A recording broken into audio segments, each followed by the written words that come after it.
Greater హైదరాబాద్లో ఈ మధ్యకాలంలో మీరు చూసిండ్రు, శాంతి భద్రతలు పూర్తిగా వైఫల్యం చెందినాయి. మహిళల మీద పాశవిక దాడులు, ముఖ్యంగా మైనర్ ఆడపిల్లల మీద ఎక్కడ పడితే అక్కడ గ్యాంగ్ రేప్స్ జరుగుతున్నాయి. ఒకప్పుడు హైదరాబాద్ షహర్ అంటే 400 సాల్ హిస్టరీ.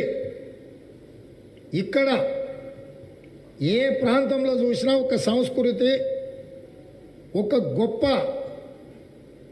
సంస్కృతిని ప్రపంచానికి చెప్పిన హైదరాబాదు నగరం ఈరోజు రేపులతో అట్టుడుకుతుంది. మైనర్ బాలికల మీద పాశవిక దాడులు జరుగుతున్నాయి. డే లైట్లో గ్యాంగ్ రేపులు జరుగుతున్నాయి.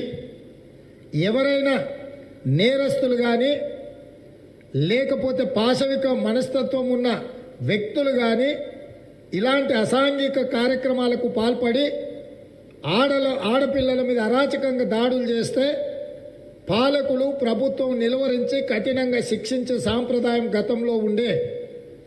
కానీ దురదృష్టవశాత్తు కాంగ్రెస్ పార్టీ ఈ సమస్యను, ఈ తీవ్రతను ప్రజలకి ఏ రకంగా వివరించే ప్రయత్నం చేసినా ఎంఐఎం టీఆర్ఎస్ దానికి మసిబూసి మారేడుకాయ చేసి దాన్ని బీజేపీ కూడా వాళ్ళతో కలిసి సమస్యను పక్కదోవ పట్టించే ప్రయత్నం చేస్తున్నారు.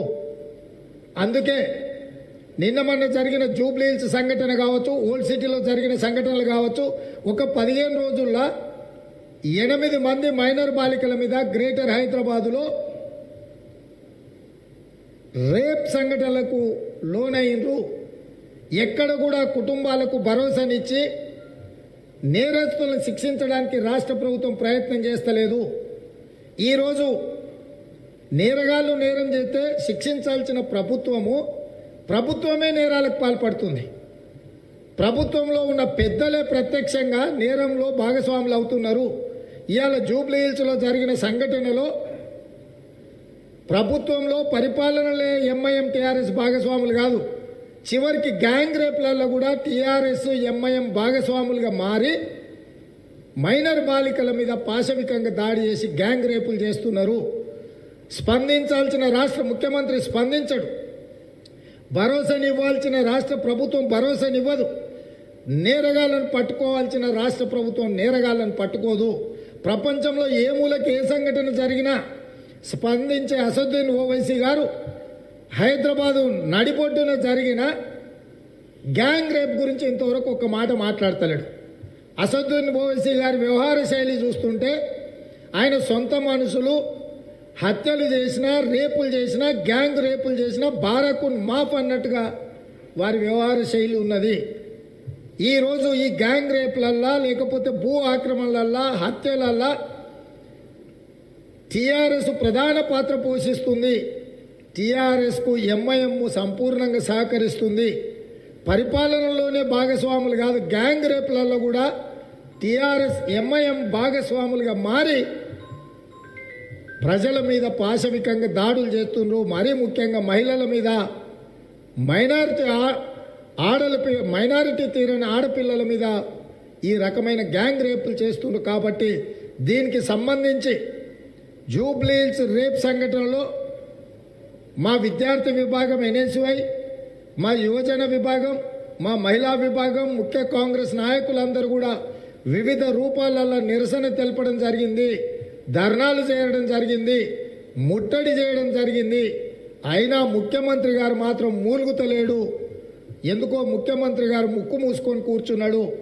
ఇంత పెద్ద దుర్ఘటన జరిగినప్పుడు ప్రజలకు విశ్వాసం కల్పించి, భరోసా కల్పించి, హైదరాబాదు నగరంలో ఉండే మధ్యతరగతి వాళ్లకు, ఆడపిల్లల తల్లిదండ్రులకు నమ్మకాన్ని కలిగించే మాటలు ముఖ్యమంత్రి గారు మాట్లాడాలి.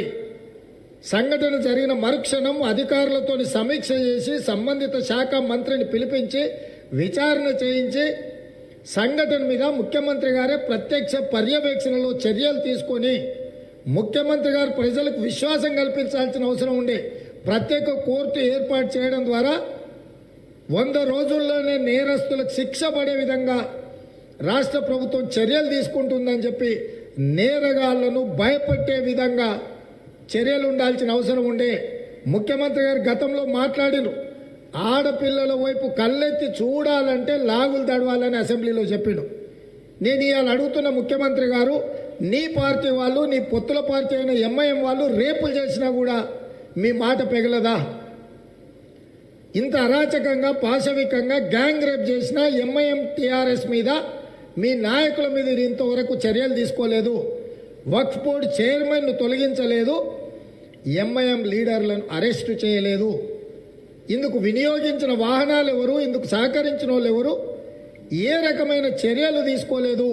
కనీసము సమాజం కోసమైనా ఒక ముఖ్యమంత్రిగా అఖిలపక్ష సమావేశాన్ని ఏర్పాటు చేసి రాజకీయ పక్షాల నుంచే కాకుండా మహిళా సంఘాల నుంచి, స్వచ్ఛంద సంస్థల నుంచి సలహాలు సూచనలు తీసుకొని ఒక ప్రజలకు విశ్వాసాన్ని కల్పించే నిర్ణయాలు తీసుకోమని మేము సూచన చేసినా కూడా ముఖ్యమంత్రి గారు పెడచెవిన పెట్టినరు. పార్టీ ఫిరాయింపులు, కొత్త పార్టీల ప్రారంభోత్సవాలు, లేకపోతే అధికారాన్ని పదిలాన్ చేసుకోవడానికి అవసరమైన ప్రణాళికలు, కుట్రలు, కుతంత్రాలలోనే ముఖ్యమంత్రి గారు మునిగి తేలుతున్నారు. ఈ హైదరాబాదు నగరాన్ని కాపాడాల్సిన బాధ్యత నుంచి ముఖ్యమంత్రి గారు పారిపోయినారు. కాబట్టి కాంగ్రెస్ పార్టీ హైదరాబాద్ బచావో నినాదంతో ఈ నెల 15వ తారీఖు రోజు అఖిలపక్ష సమావేశాన్ని ఏర్పాటు చేయడం ద్వారా ముఖ్యంగా ఆడపిల్లల తల్లిదండ్రులకు శాంతి భద్రతలను కాపాడడం ద్వారా హైదరాబాదు నగరానికి పెట్టుబడులు వచ్చే విధంగా, వ్యాపారస్తులు ధైర్యంగా హైదరాబాదు నగరాన్ని ఇక్కడ పెట్టుబడులు పెట్టడానికి అనుకూలమైన వాతావరణం కల్పించడానికి అవసరమైన అన్ని రకాల చర్చలు చేయడం ద్వారా ప్రజలకు ఒక సంపూర్ణమైన విశ్వాసాన్ని కల్పించి నేరగాళ్లను శిక్షించే విధంగా బాధితులకు అండగా నిలబడడానికి హైదరాబాద్ బచావో కార్యక్రమం ద్వారా 15వ తారీఖు రోజు అఖిలపక్ష సమావేశాన్ని ఏర్పాటు చేయాలని చెప్పి ఈ సమావేశంలో నిర్ణయం తీసుకున్నాం. దీనికి సంబంధించి మిగతా కార్యాచరణను మళ్ళీ మీకు పూర్తి వివరాలతో వివరిస్తాం. ఇక 3వ అంశం మీకు తెలుసు, వరంగల్ మే 6 తారీఖు రోజు రాహుల్ గాంధీ గారి పర్యటన సందర్భంగా రైతు సంఘర్షణ సభ ద్వారా రైతు డిక్లరేషన్ వరంగల్లో చేయడం జరిగింది. రైతు డిక్లరేషన్లో పొందుపరిచిన అంశాలను ఈ రాష్ట్రంలో ఉండే ప్రతి రైతుకు చేరవేయడానికి రైతు రచ్చబండ ద్వారా మే 21 నుంచి జూన్ 21 వరకు 30 రోజుల కార్యక్రమాన్ని తీసుకోవడం జరిగింది. 12,000 పైచలకు గ్రామాలలో ప్రతి గ్రామంలో రచ్చబండ నిర్వహించడం ద్వారా కాంగ్రెస్ పార్టీ రైతు డిక్లరేషను, రైతు ఆత్మహత్యలను ఆపడానికి, రైతులు పండించిన పంటను గిట్టుబాటు ధరతో కొనడానికి, ఈ రాష్ట్ర ప్రభుత్వం నిర్లక్ష్యం వల్ల నష్టపోతున్న రైతులను ఆదుకోవడానికి కార్యక్రమాన్ని తీసుకోవడం జరిగింది. ఈ అద్భుతమైన కార్యక్రమం ప్రతి గ్రామాలకు, ప్రతి రైతుకు చేర్చడానికి అవసరమైన విధంగా వెసులుబాటు కల్పించి ఇంకొక 15 రోజులు ఈ కార్యక్రమాన్ని పొడిగించి జూన్ 21 నుంచి జూలై 7 తారీఖు వరకు ఈ కార్యక్రమాన్ని పొడిగించమని మా నాయకులు వివిధ గ్రామాల రైతు సంఘాల నుంచి వచ్చిన ప్రతిపాదనని ఈ సమావేశంలో మేము ఆమోదించినాం. ఈ రైతు రచ్చబండ కార్యక్రమాన్ని జూన్ 7 తారీఖు వరకు కూడా పొడిగించినాం. ప్రతి గ్రామానికి వెళ్ళి ప్రతి రైతును కలిసి జూలై 7 తారీఖు వరకు, జూన్ 21 నుంచి జూలై 7 తారీఖు వరకు ఈ కార్యక్రమాన్ని పొడిగించి ప్రతి గ్రామానికి వెళ్ళి రైతులకు విశ్వాసాన్ని కల్పించి రైతు రచ్చబండ ద్వారా రైతు డిక్లరేషన్ని రైతులకు వివరించే కార్యక్రమాన్ని కూడా పొడిగించడం జరిగింది. ఈ కార్యక్రమం మీద కూడా సమావేశంలో చర్చించి అందరి ఆమోదం మేరకు ఈ కార్యక్రమం తీసుకున్నాం.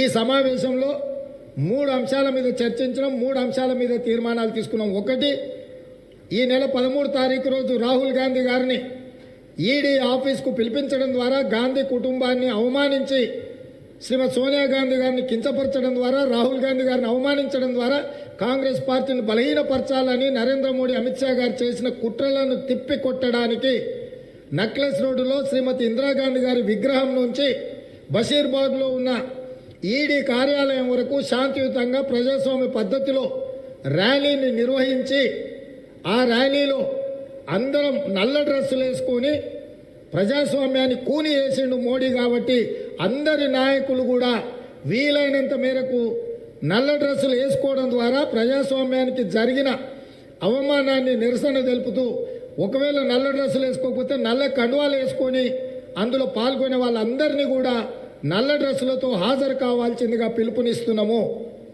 రెండవది, హైదరాబాదు నగరంలో దెబ్బతిన్న శాంతి భద్రతలు, మహిళల మీద, ముఖ్యంగా మైనారిటీ ఆడపిల్లల మీద జరుగుతున్న దాడులకు వ్యతిరేకంగా హైదరాబాద్ బచావో కార్యక్రమాన్ని తీసుకొని 15 తారీఖు రోజు అఖిలపక్ష సమావేశాన్ని ఏర్పాటు చేయాలనుకున్నాం. దీనికి సంబంధించిన వివరాలను మీకు ఇంకా పూర్తిగా తదుపరి కార్యాచరణను వివరిస్తాం.